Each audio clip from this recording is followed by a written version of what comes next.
Muito bem, irmãos, boa noite a todos. Ainda nesse clima de Páscoa, vamos lá para Êxodo capítulo 12. Vamos falar sobre a primeira Páscoa, única, sem precedente, nunca mais ela se repetiu, uma vez que nós temos a libertação do povo de Israel do Egito e também nós temos as 10 pragas que marcaram para sempre esta história tão maravilhosa que aponta para o Messias, o nosso Senhor e Salvador, Jesus Cristo. E aí nós temos o significado real da Páscoa, onde no Egito a morte dos cordeiros, e na cruz do Calvário a morte do Cordeiro de Deus, nosso Senhor e Salvador, Jesus Cristo, uma única vez, para sempre, um eterno e completo sacrifício, também sem repetição, porque com o seu sangue ele pôde perdoar os pecados de todo aquele que deposita a fé nele. Enquanto que o pecado do povo era coberto com o sangue dos cordeiros, com o sangue de Cristo ele é retirado. Isso é simplesmente maravilhoso, não é verdade? Então, Êxodo capítulo 12, versículos 1 e 2 para iniciar. E vamos fazer a exposição de boa parte desse capítulo e vamos estar vendo outras passagens que confirmam aquilo que acabamos de falar. Todo mundo comigo? Êxodo capítulo 12, versículos 1 e 2 diz assim: E falou o Senhor a Moisés e a Arão na terra do Egito, dizendo: Este mesmo mês vos será o princípio dos meses, que vos será o primeiro dos meses do ano. Oremos ao Senhor. Pai, na tua santa e bendita presença, queremos te louvar por tão grande salvação e recordar o preço tão alto na cruz do Calvário, que já vinha, meu Deus, sendo ilustrado de ano após ano, através dos cordeiros, sendo sacrificados, mortos, e o seu sangue aspergidos, ó Deus querido, no teu altar, e assim cobrindo o pecado do teu povo. E agora, em Cristo Jesus, nessa história maravilhosa, de mais de 2.000, quase 2.000 anos atrás, em que o Senhor Jesus, então, com seu sangue precioso, puro e imaculado, naquela cruz, derramou para o perdão dos nossos pecados, para a remissão e purificação das nossas vidas. Te louvamos por isso e te glorificamos em nome do Senhor Jesus Cristo, o nosso Senhor e Salvador. Amém. Irmãos, é muito interessante, porque quando ele fala do princípio dos meses aqui, o ano novo judaico acontece no outono.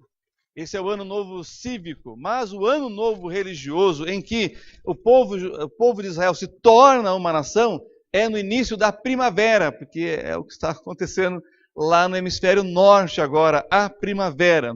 Então, olha que interessante, como o calendário judaico é um calendário lunar, e o calendário ocidental, portanto cristão, é um calendário solar, as datas raramente se coincidem, a não ser em tempo que se aproxima. Porém, esse ano foi exatamente no mesmo dia. Então, sexta-feira, nós celebramos a sexta-feira da Paixão, estava sendo celebrado pelos judeus no mundo todo a Páscoa, né? Que fala sobre a morte dos cordeiros. Então, é uma coincidência maravilhosa. Por quê? Porque a festa da Páscoa é de um dia só. E foi, nesse ano, né, na sexta-feira. Só que tem a festa dos pães ázimos, que são de 7 dias. E começou então no sábado. E dentre essas duas festas, e entre essas duas festas, tem a festa das primícias, que é a festa dos primeiros frutos que saem da terra, que Deus estabeleceu para os israelitas celebrarem quando eles estivessem na terra prometida. E essa festa é no domingo, hoje, né, que fala da ressurreição. Então, olha que interessante a coincidência que nós temos nesse ano, nas datas aí das celebrações, tanto no calendário judaico, quanto no calendário cristão, que vai ser mudado até o ano 325 depois de Cristo. Era o mesmo calendário, mas lá no concílio de Nicéia, eles resolveram mudar o calendário, que é uma pena, né? Porque aí tem todo esse descompasso nas celebrações das datas, e aí fica todo mundo meio perdido, né? Qual é a Páscoa que está valendo? Qual que é a correta? Bom, o importante é nós celebrarmos que alguém morreu no seu, no meu, no nosso lugar. E é por isso que estamos aqui. E é por isso que temos perspectiva e esperança de salvação através do poder da ressurreição. Muito bem. Também algo importante a dizer é que é o seguinte: quando nós olhamos dos versículos 3 a 6, cada família deveria separar um cordeiro. Esta festa, portanto, lá no Egito, nós estamos falando de 3.500 anos atrás, estava apontando que esta é uma festa familiar. Talvez a outra festa familiar que nós temos, né, nas nossas celebrações é o Natal. Então nós temos a Páscoa, uma festa familiar, e cá entre nós, quem andou pelas estradas nesse feriado percebeu que o povo estava indo tudo para casa de parentes, né? Para participar da Páscoa. Uns de um jeito, outros de outro, porém, essa ideia ainda de que a Páscoa é uma festa familiar está viva na mente e no coração das pessoas, e sobretudo para nós que cremos na revelação de Deus que está nas Sagradas Escrituras. Então, olha só os versículos de 3 a 6, o que diz: fala toda a congregação de Israel, dizendo: aos 10 deste mês, tome cada um para si um cordeiro, segundo as casas dos pais, um cordeiro para cada família. Mas se a família for pequena para um cordeiro, então tome um só com seu vizinho, perto de sua casa, conforme o número das almas, cada um conforme ao seu comer, fareis a conta conforme ao cordeiro. O cordeiro ou cabrito será sem mácula, um macho de 1 ano, o qual tomareis das ovelhas ou das cabras, e o guardareis até ao 14º dia deste mês, e todo o ajuntamento da congregação de Israel o sacrificará à tarde. Que interessante isso daqui. Nós temos na história da humanidade sempre a presença do cordeiro. Então, se você pegar a sua Bíblia lá em Gênesis, capítulo 3, a partir do versículo 15, que fala do cordeiro que foi morto por causa do pecado de Adão e Eva, e com a sua pele foi feita vestimenta para o primeiro casal, você tem uma linha de sangue que vai até o Apocalipse. Mas olha que interessante, no início era um cordeiro por pessoa. Já lá no Êxodo é um cordeiro por família.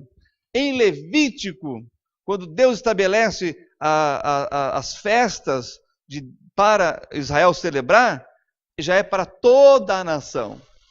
E o ápice disso é lá no Calvário, em Jerusalém, que já não é mais para o indivíduo, já não é mais para uma família, já não é mais para uma nação, é para toda a humanidade. Então perceba que a graça de Deus ela vem crescendo e alcançando a todos.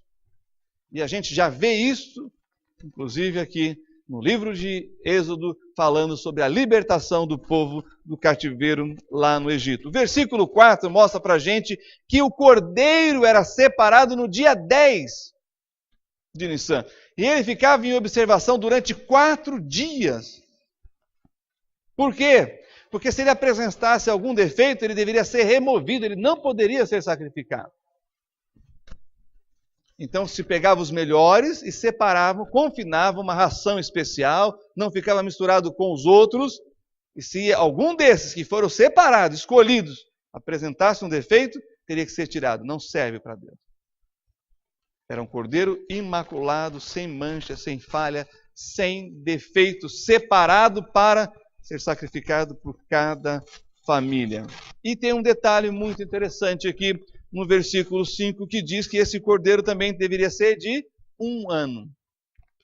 Então, depois que Israel sai do Egito, aqueles cordeirinhos que nasceram no dia que eles saíram do Egito, porque tudo continua acontecendo. Deus vai libertar o povo, mas tem cordeirinho nascendo, tem bezerrinho nascendo, as galinhas estão botando ovos, as coisas acontecem normalmente. E esses, então, que nasceram naquele dia da Páscoa, eram os que seriam separados para o ano que vem ser celebrado. Eu não sei se vocês sabem, irmãos, isso é simplesmente assustador no sentido de fantástico. Os judeus já há 3 anos lá em Israel estão sacrificando os cordeiros. Agora eles sacrificaram os cordeirinhos que nasceram no ano passado. Só que não tem templo, então não pode sacrificar o cordeiro. Mas eles estão dizendo que é um treino, que é um teste. Eles estão treinando e testando quando tiver o templo, como será o sacrifício. E esse ano, os sacerdotes que abateram os cordeirinhos, eles já estavam com as vestimentas da época que Deus deu lá para Moisés em Êxodo, de como eles deveriam se vestir. E o mais impressionante ainda, que esses judeus lá em Israel, eles estão convocando os judeus descendentes de Arão, portanto, aqueles que têm uma origem sacerdotal, para irem para Israel serem treinados para o abate dos cordeiros e para os serviços no templo. E olha,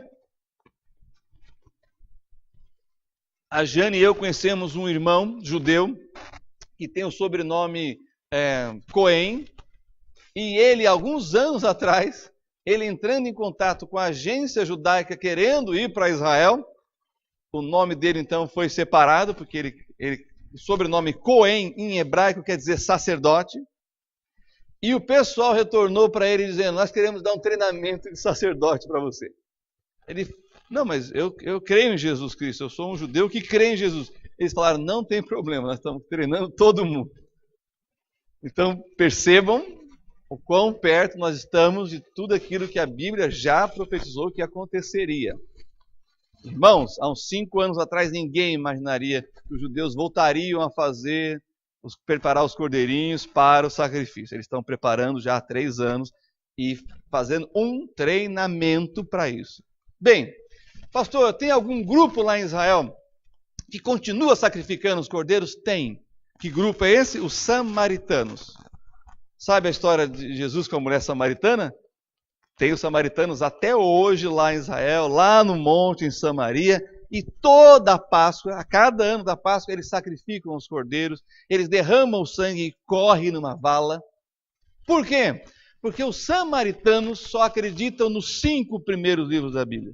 Eles não seguem os outros livros da Bíblia. Então, para eles só vale o Pentateuco, a Torá. Eles não creem nos profetas, eles não seguem os outros livros. É um grupo pequeno, mas que mantém essa religião há todo esse tempo. Eu perdi a oportunidade de ter podido ir a Samaria para ver os samaritanos fazendo o abate dos cordeirinhos, como desde a época do Egito. Uma pena, agora vou ter que voltar para Israel na Páscoa para poder, quem sabe, conseguir ir lá para Samaria. Então é isso que está acontecendo, é isso que a gente tem que ter em mente desde a época bíblica até os dias de hoje. Tá certo? Bem, olha aí o versículo 6, que diz: no dia 14 de Nissan, que é o dia da Páscoa, o cordeiro guardado por 4 dias, e olha a informação, deveria ser sacrificado à tarde. Bom, o que quer dizer à tarde na Bíblia? É um problema, porque não deu a hora certa. Segundo o historiador Flávio Joséfo, esta referência à tarde podia ser entre as 15 horas até as 17. E aí, quando a gente vai para os evangelhos, nós vamos ver que Jesus, então, entrega o seu espírito, morre na hora 9. A hora 9 corresponde às 16 horas da tarde. Então, olha que interessante. Entre 15 e 17, o Senhor Jesus derramou o seu sangue por mim, por você e por toda a humanidade. Bom, nós sabemos que João Batista, quando ele olhou para Jesus, ele falou a frase da frase mais importante que tem na Bíblia. Ele olhou para Jesus e disse o quê? Eis o Cordeiro de Deus que tira o pecado do mundo. Bom, os judeus sempre estiveram acostumados com o cordeiro, com o sacrifício dos cordeiros, mas os judeus sempre souberam que o sangue dos cordeiros não tira o pecado, que o sangue do cordeiro cobre o pecado. Aí João acrescentou algo novo aqui. Ele não disse que cobre, ele disse que tira. Isso aqui é uma revelação de Deus através um dos maiores profetas da Bíblia, que foi João o Batista. O homem mais cheio do Espírito Santo, e já era cheio do Espírito Santo no ventre da mãe. Jesus vai dizer: nascido de mulher, não houve ninguém maior do que João Batista. Deus deu a ele esta revelação. O que é interessante, né? Que o cordeiro, que para a gente é uma iguaria, né, e nem todo mundo sabe fazer cordeiro, né, lá em Israel é o tempo todo.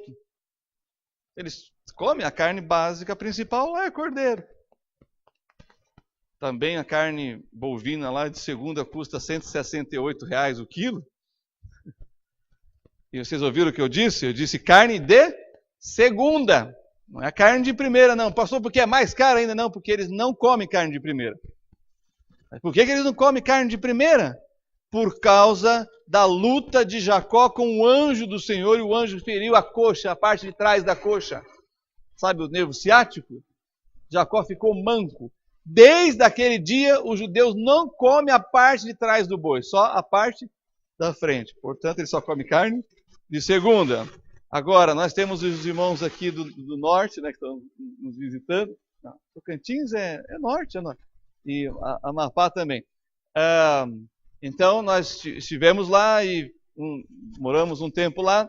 E aí um irmão falou assim: olha, eu achei uma carne em promoção no mercado. Uma carne é congelada, mas é muito boa essa carne. Nós fomos lá comprar. Porque imagina, só comendo carne de cordeiro, chega uma hora que a gente quer comer uma variedade, né? Quer variar para uma carne de boi. Aí nós fomos lá comprar, irmãos, que carne maravilhosa, era uma carne de segunda, mas que parecia carne de primeira. Aí eu fiquei tão impactado com aquilo, que falei: da onde que vem essa carne? Porque não tem carne boa aqui em Israel, porque os bois pastam nas montanhas. Então é difícil e é caro desse jeito. Quando eu vou pegar a embalagem, eu vou investigar, peguei a embalagem de Rondônia. Era carne brasileira, tinha que ser do Brasil mesmo, para ser tão bom, né? E Rondônia, não sei quem sabe, quem já conhece, né? Alguns irmãos, né, já estiveram lá, tudo planinho, e aquele pasto verde, e aquela quantidade abundante de água. A melhor carne do Brasil, irmãos, está ali naquela região. E nós comemos lá em Israel sem saber, foi investigar para saber. Bem, o que eu quero dizer com isso? Que essa relação com o cordeiro, o judeu sempre teve. A questão é, um cordeiro que tira o pecado, esse eles nunca tiveram. Porque esse era nada mais, nada menos que o próprio Senhor, o Senhor Jesus. É Ele que veio dar a sua vida por mim e por você. Tá bom?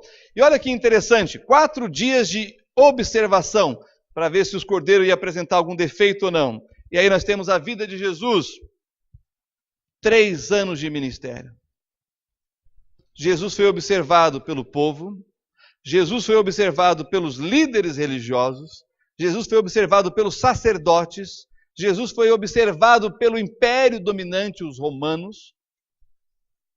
E no final do seu ministério, indo para a semana, né, a última semana da sua vida, ele se levanta e ele fala algo que ninguém aqui teria coragem de falar. Abra comigo a sua Bíblia, lá em João 8,46. Nós conhecemos o capítulo 8. Ele fala que conhecereis a verdade, e a verdade... E ele vai dizer, se o Filho vos libertar, verdadeiramente sereis... Quem é a verdade? O Filho. Mas olha só o que ele vai perguntar no meio do povo, no meio da liderança, no meio de todos aqueles que durante 3 anos, inclusive, diante dos seus discípulos que o acompanharam durante 3 anos de forma íntima, próxima dele, ele se levanta e faz a seguinte pergunta, João 8,46. Quem dentre vós me convence de pecado? E se vos digo a verdade, por que não me credes? Olha que interessante que é isso daqui. Ele está dizendo o seguinte: vocês estão me acompanhando, vocês estão me observando, e eu posso agora desafiar vocês. Há algum defeito em mim? Há alguma coisa que eu falei que é contra a lei, que é contra Deus, que é contra a palavra? Há alguma coisa que eu fiz que é contra Deus, que é contra a sua palavra? O que o povo fez? Ficou quieto. Com isso eles estavam o quê? Aprovando Jesus como o Cordeiro puro, perfeito, sem mancha, imaculado. E o que se faz com um cordeiro assim, então? Vamos voltar lá para Êxodo capítulo 12. Êxodo capítulo 12, vamos ler os versículos 7 e também o versículo 13. Acompanhe comigo, volta lá. Êxodo capítulo 12, agora nós vamos ler o versículo 7. E tomarão do sangue do cordeiro, e pô-lo-ão em ambas as ombreiras e na verga da porta, nas casas em que o comerem. E o versículo 13. E aquele sangue vos será por sinal nas casas em que estiverdes. Vendo eu sangue, passarei por cima de vós. Daí vem a palavra Páscoa. Passar por cima. E não haverá entre vós praga de mortandade quando eu ferir a terra do Egito. Agora, irmãos, presta atenção comigo numa coisa interessante. Verga e umbrais. O que nós temos aqui? Que sinal nós temos? Verga e umbrais. Temos o sinal da cruz. Por que Jesus tinha que derramar o seu sangue na cruz? No monte, num lugar alto, em que as pessoas passando viam, para cumprir essa profecia. É algo maravilhoso. Por isso que ele disse, se eu falo a verdade, por que não creem? Por quê? Porque muitos preferem a mentira. Muitos preferem ser enganados. Porque lidar com a verdade implica em mudança de atitude. Cá entre nós, quando a gente pensa aqui sobre essa história da Bíblia, teve algo que os israelitas tinham que crer, que o sangue iria livrá-los da morte. Deus falou, façam. Para fazer, eles tinham que crer primeiro, porque se eles não crescem, eles não fariam. Então percebam que toda a fé vem em obras de obediência. E cá entre nós, nessa época, está fácil as pessoas obedecerem? Irmãos, eu ouvi recentemente, eu não sei se é verdade, eu não consegui checar a fonte, mas que o ministro da Educação falou que, grande revolução, se o aluno agredir o professor ou a professora em sala de aula, ele vai ser punido e a família também. Por que não era assim antes? Olha, uma lei, não sei se procede, vai ser maravilhoso isso aí. Então, quer dizer que até então, os alunos podiam e os pais não seriam responsáveis? Ou seja, há uma inclinação de desobediência às autoridades. E as primeiras autoridades que os nossos filhos vão ter, além dos pais, quem são? Os professores. Mas aqui, aqueles que creram e obedeceram e passaram o sangue, teve o seu filho poupado. E quem não creu? E quem não obedeceu? Os seus filhos primogênitos morreram. Não foi o que aconteceu entre os egípcios? Faraó, por causa do seu orgulho, não creu, não obedeceu. E o seu filho morreu, e nós vamos falar já sobre isso. Então, presta atenção comigo, a fé sempre vem seguida de obediência. Se você diz que é um discípulo de Jesus Cristo, um crente, não obedece, alguma coisa está errada.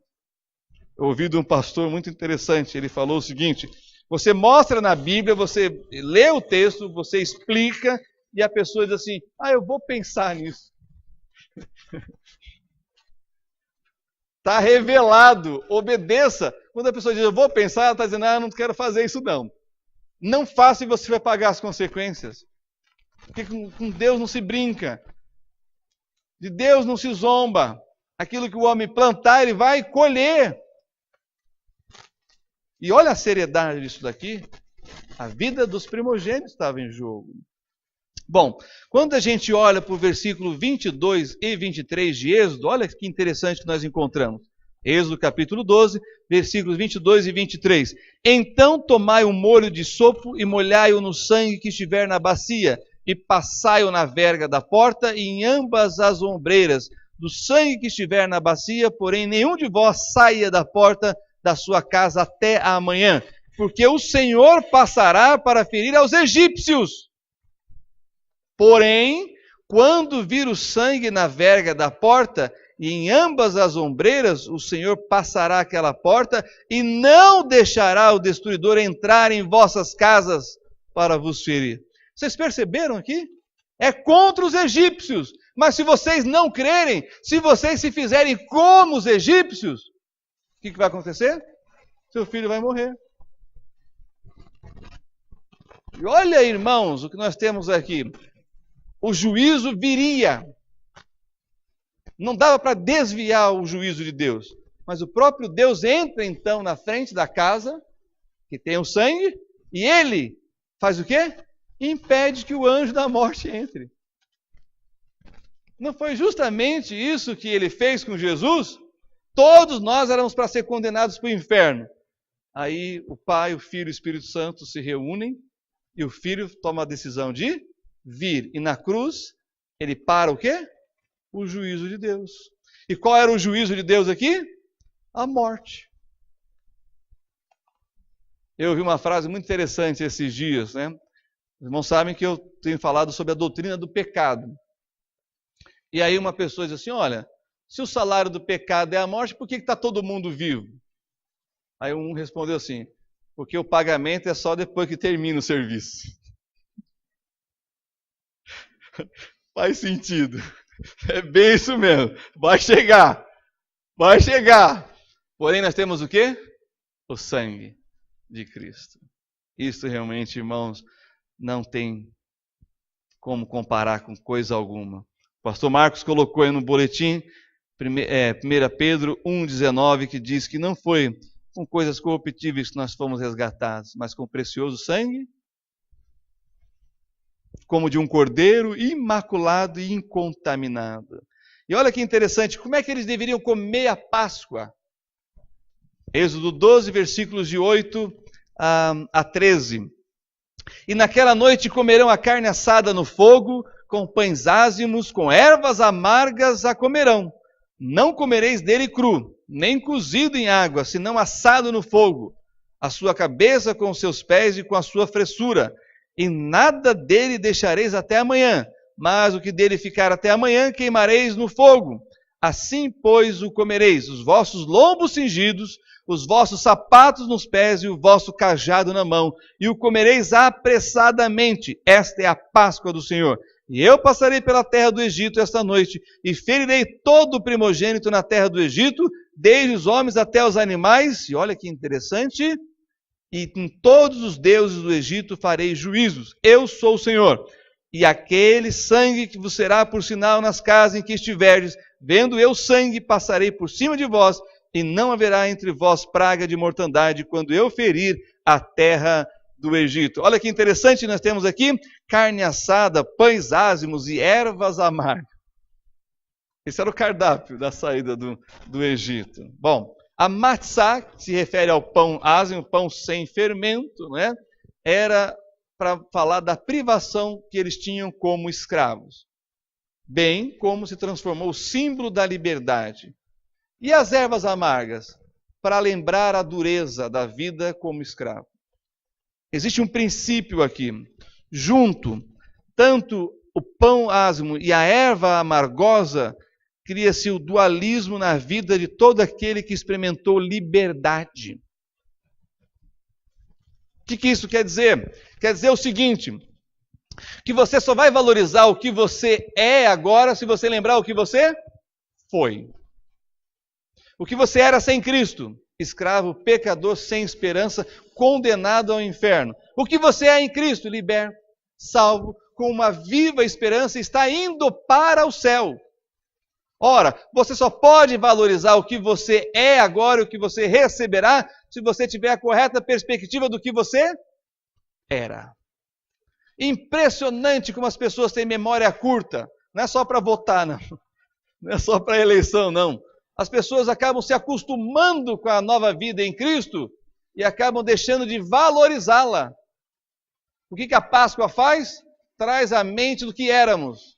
Não só o povo judeu, não só o povo hebreu e israelita era escravo. Porque o Egito na Bíblia é sinal do pecado, daquilo que escraviza, que paralisa e que te impede de ser aquilo tudo que Deus tem projetado para você. Mas em Cristo nós somos libertos do pecado. E nós recebemos um potencial para sermos aquilo que Deus quer que sejamos. Ora, Deus libertou esse povo e fez dele uma nação. Eles não eram uma nação ainda. Deus deu a eles a conquista da terra, mas eles tiveram que lutar por ela. E eles venceram os inimigos que eram gigantes. E eles se tornaram uma nação poderosa na terra. E hoje, irmãos, 3.500 anos, nós estamos falando desse povo que ainda vive. E que se tornou uma grande nação em 48. E que tem um dos maiores exércitos do mundo. 3.500 anos atrás, e nós estamos falando deles até hoje.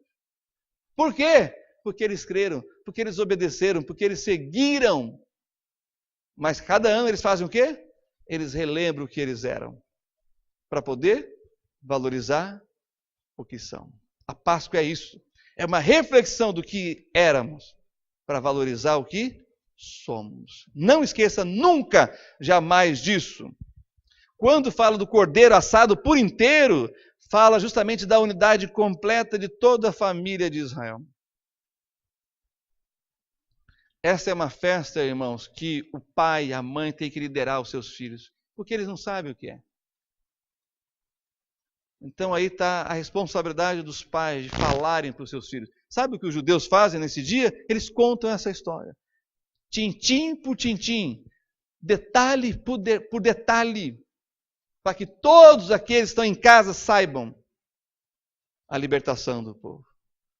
Mas talvez o seu filho nem saiba da sua fé, talvez os seus parentes nem sabem quem você crê. Você está perdendo a oportunidade de dar um testemunho nesses períodos em quem você crê e como é a sua nova vida agora. Aproveite a oportunidade e testemunhe de Cristo. Quando fala dos lombos cingidos, sapato nos pés e cajado na mão, por quê? Porque acontecerá a libertação da escravidão. Tem gente que vem aqui à frente e orar, e está certo, tem que vir mesmo. Mas ao sair, saia crendo que Deus ouviu a sua oração. Se prepare para receber a bênção. Porque ela está lá fora te esperando. Ou você acha que não? Ou você acha que é em vão a gente está orando aqui? É que a gente não é bom de propaganda, irmão. A gente não é bom de marketing, né, pastor? Porque Deus faz milagres nessa igreja. A gente ouve de curas, de livramentos, de maravilhas. Nessa crise toda, se nós tivermos aqui um ou outro desempregado, é muito. Porque Deus faz coisas tremendas neste lugar. Seja na área de missões, seja na área de outros ministérios, seja na área do conhecimento bíblico. Como esta igreja tem movimento aqui. É todo santo dia, irmãos. É gente entrando, é gente saindo. As pessoas ficam impressionadas quando elas vêm aqui. Muita gente engajada, muita gente fazendo a obra de Deus, testemunhando em lugares que o pastor Marcos não teria acesso, que eu não tenho acesso, mas que o nosso povo está. Isso é maravilhoso. Então, quando você ora, creia, a bênção está lá fora. Vá em direção a ela. É o que eles fizeram. Se prepararam. Mas, irmãos, o faraó já tinha negado 9 vezes. E para negar mais uma, o que custa? Mas Deus falou, se preparem. E o povo fez o quê? Se preparou. Se prepare. Se você realmente crê que Deus tem poder para te dar a bênção, se prepare. E aí nós vemos que é a passagem da morte. Para aqueles que não creem. Mas para a liberdade. Para aqueles que creem. Quando a gente fala dos juízos, que está aqui no versículo 12, que Deus vai tocar os homens, os animais e os deuses. Vocês sabiam que o carneiro no Egito era sagrado? O israelita, ao sacrificar o cordeirinho, estava afrontando, sabe quem? Os deuses egípcios. Dos egípcios. Na frente deles. Olha que ousadia que é isso. E mais, quando Deus transforma a água em sangue, eles acreditavam que o Nilo era um deus. Esse mesmo Nilo que tragou os meninos hebreus, que muitos nem morriam afogados. Por quê? Por causa dos crocodilos do Nilo. Crocodilos enormes, que está empalhado e está lá no Museu do Cairo, que eram as divindades dos egípcios. Aliás, eles têm uma ala lá, irmãos, enorme, de vários animais que os egípcios adoravam. Deus destronou todos eles. O Nilo começou com o Nilo, e depois as rãs. Irmãos, a rã no Egito era sagrada. Aí você vê a degradação do ser humano. O que Deus fez? Mandou a praga das rãs. Irmãos, a praga dos piolhos. Os sacerdotes egípcios, eles depilavam todo o pelo do corpo e não podia ter uma ferida para servir no santuário dos deuses. Agora imagina coçando para cá, coçando para lá, e aí você sabe, essa coceira, você só para quando sangra. Ainda bem que nós já passamos essa fase de piolho na vida, ninguém mais enfrenta isso. Eu sempre lembro do Neucídio da vida. Oh, que época difícil aquela. Você mandava o filho para a escola e ele voltava. E o pente fino, quem lembra? Todo mundo já teve infância aqui. Para tirar as lêndias. Oh, que luta que era aquilo. Dava ferida ou não dava na cabeça? Agora imagina um enxame de piolhos. Os sacerdotes não podiam servir os deuses deles porque eles estavam com feridas no corpo. Deus destronando cada um dos falsos deuses. E as moscas? Você sabe, lá nos evangelhos tem um deus das moscas. Qual é o nome dele? Belzebu. Sabe para que serviu o Belzebu? Para afastar as moscas. Irmãos, quem já foi para o deserto aqui? Nós fomos lá, nós estávamos no deserto do lado da Jordânia e nós paramos num lugar lindo, aquela calmaria, aquela coisa silenciosa, no meio do nada. Nós fomos abrir a nossa merenda, nosso lanchinho. Daqui a pouco, o que acontece? Um enxame de mosca. Da onde que veio aquilo? O que nós fizemos? Sacudimos tudo, perdemos coisa que a gente ia comer, entramos dentro do carro, fechamos e comemos dentro do carro, porque as moscas não deixavam a gente comer em paz. Que coisa terrível, as moscas do deserto, não é isso que Jesus fala? Quando Deus manda essas moscas, o Belzebu não protegeu coisa nenhuma. E as pestes nos animais? Como eu disse, muitos animais eram sagrados para os egípcios. E olha que interessante, e as úlceras? No Egito antigo tinha um deus chamado Tifon. Ele era responsável para livrá-los da dor e da morte. E não resolveu. A 7ª praga era a saraiva. A deusa Serapis era para proteger a lavoura. E as pedras enormes caíam como meteoros, queimando toda a plantação. E o que sobrou? Deus mandou o quê? Os gafanhotos. Serapis falha novamente. E aí você tem a 9ª praga, que é a praga das trevas. Um dos maiores deuses do Egito era Ra, o deus Sol. Para evitar as trevas. Deus destrona ele, porque eles podiam tocar nas trevas. Quem já foi para cidades bem altas assim, já pegou aquela neblina que você entra dentro e não enxerga um palmo no nariz? Quem já teve isso? Eu já tive essa experiência. De você não ver, os irmãos, você não vê a pessoa do lado, você não vê a pessoa atrás, você não vê a pessoa na frente. É meio sinistro esse negócio. Mas ali era denso que podia ser tocado. Você sabe, é tão sério esse Deus Ra, e era tão venerado, que ele tinha ciúme dos faraós, que os faraós eram semideuses. Aí depois que eles morriam, eram sepultados aonde? Nas pirâmides, para eles ascenderem para o panteão dos deuses. Aí de semideus, ele ia ascender na pirâmide, por isso o formato da pirâmide, e aí ele ia se tornar um deus lá no panteão. Mas o deus Ra não gostava de muita concorrência, não, era deus demais. Aí o que os faraós faziam? Quem já esteve no Egito aqui, lá nas pirâmides?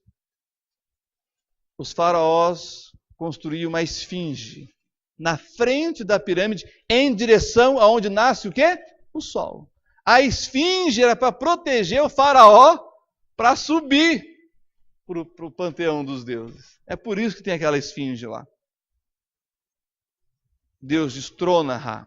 E agora falta quem? O faraó. É a 10ª praga, a morte do primogênito. O faraó era considerado um semideus e, portanto, o seu filho também. Quando Deus toca, Deus está dizendo o quê? Não há outro Deus a não ser o único, vivo e verdadeiro. Quem vai reconhecer isto é o sogro de Moisés. Ele vai dizer assim: o Senhor é maior, se referindo ao Deus de Moisés, que todos os deuses. E aí a Páscoa passa a ser um memorial eterno. Olha comigo o versículo 14. E este dia vos será por memória, e celebrá-lo-eis por festa ao Senhor nas vossas gerações. O celebrareis por estatuto perpétuo. Isso quer dizer o quê? Que vai ser celebrado para sempre. Sempre e sempre. Irmãos, nós estamos falando de duas nações, de dois povos. Nós lembramos dos egípcios até os dias de hoje, mas não por causa deles, por causa do que eles fizeram. O que eles fizeram, que nós vemos até os dias de hoje, as pirâmides. Eles construíram monumentos que duram mais do que certos viadutos aqui em São Paulo, certas construções, certas ciclovias aí afora. Correto? Mas do que nós estamos lembrando de Israel? Dos seus monumentos? Nós estamos lembrando do quê? Do povo. De um lado você tem o Egito. O memorial do Egito são as pirâmides, pedras.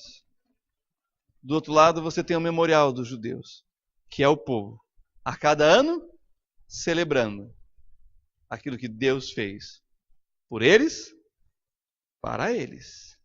E faz até o dia de hoje. A moral da história é muito simples. O que você quer deixar para os seus filhos? Um prédio? Um monumento? Ou um exemplo? Ou a sua própria vida? Para que eles sigam e saibam que eles serão a bênção que Deus quer e viverão a eternidade porque os pais creram, falaram e testemunharam e viveram. O que você vai querer deixar para os seus filhos? Essa é a pergunta nessa moral da história. E quando a gente olha para o Senhor Jesus, irmãos, Ele vai celebrar essa festa. Ele vai instituir a ceia do Senhor. E olha que coisa maravilhosa que Ele vai dizer lá em João, capítulo 12, versículo 24. Acompanhem comigo. O que nós estamos celebrando? A morte, o sepultamento e a ressurreição de Jesus. No Evangelho de João, capítulo 12, no versículo 24, ele vai dizer algo maravilhoso que o povo judeu entendia. Para que eles colhessem o trigo para fazer o pão, era necessário o quê? Semear o quê? A semente. Olha o que Jesus vai dizer. Capítulo 12 do Evangelho de João, versículo 24. Na verdade vos digo que, se o grão de trigo caindo na terra não morrer, fica ele só. Mas se morrer, dá muito fruto. Olha para o lado aí, olha para o outro lado. O que você está vendo? O que você está vendo? Entenderam? Se ele não tivesse morrido, nós não estaríamos aqui.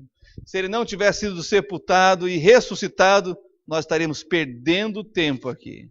Mas como ele morreu, foi sepultado e ressuscitou, nós estamos ganhando tempo. Porque ele mesmo disse, nada nem ninguém pode tirar isso que você escolheu. Vir à casa dele e adorá-lo e ser grato pelo que ele fez por você. E para finalizar, vamos para 1 Coríntios, capítulo 15, versículos 20 a 23. E aí, irmãos, tem algo maravilhoso que já foi dito aqui, já foi falado provavelmente essa manhã, que o túmulo está vazio. E se você me perguntar, pastor, qual foi o lugar que você mais gostou, a cidade que você mais gostou em Israel? Jerusalém. E se você perguntar, e em Jerusalém, qual foi o lugar que você mais gostou? O jardim do túmulo. Você sabe o que as igrejas fazem quando eles passam lá no jardim do túmulo? Eles celebram a ceia. Com o pão asmo que nós celebramos aqui, o suco de uva ali no túmulo. Porque a ceia fala disso, da morte, sepultamento e ressurreição, mas no lugar, em loco. E foi o lugar onde nós mais sentimos a presença de Deus, no túmulo vazio.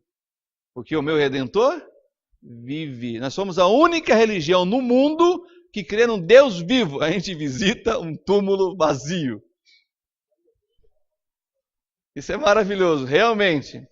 Só que é tão poderoso que olha só o que nós temos aqui em 1 Coríntios, capítulo 15, versículos 20 a 23. Mas, de fato, Cristo ressuscitou dentre os mortos e foi feito as primícias do que dorme. O que quer dizer isso, pastor? Outras pessoas morreram e ressuscitaram antes de Cristo, mas tornaram a morrer. Ele não. Ele morreu, ressuscitou para nunca mais morrer. Por isso que ele é as primícias. Lembra do trigo, da semente que cai? E aí depois ela brota com frutos que saltam para a vida eterna, que somos nós. E o versículo 21 diz: porque assim como a morte veio por um homem, Adão, também a ressurreição dos mortos veio por um homem, Jesus Cristo. Por que ele fala de homem aqui? Porque para Jesus morrer por mim e por você, ele teria que se fazer homem. Se identificar com a raça humana, uma raça caída, mas um Senhor sem pecado. Versículo 22.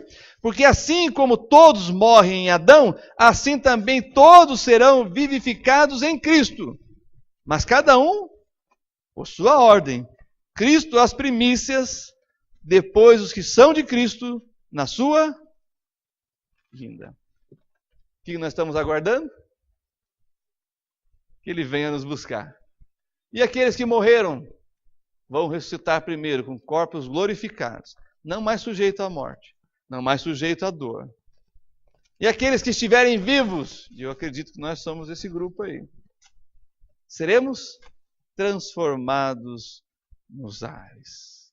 É isso que celebramos. Um Salvador que nos ama ao ponto de morrer por nós.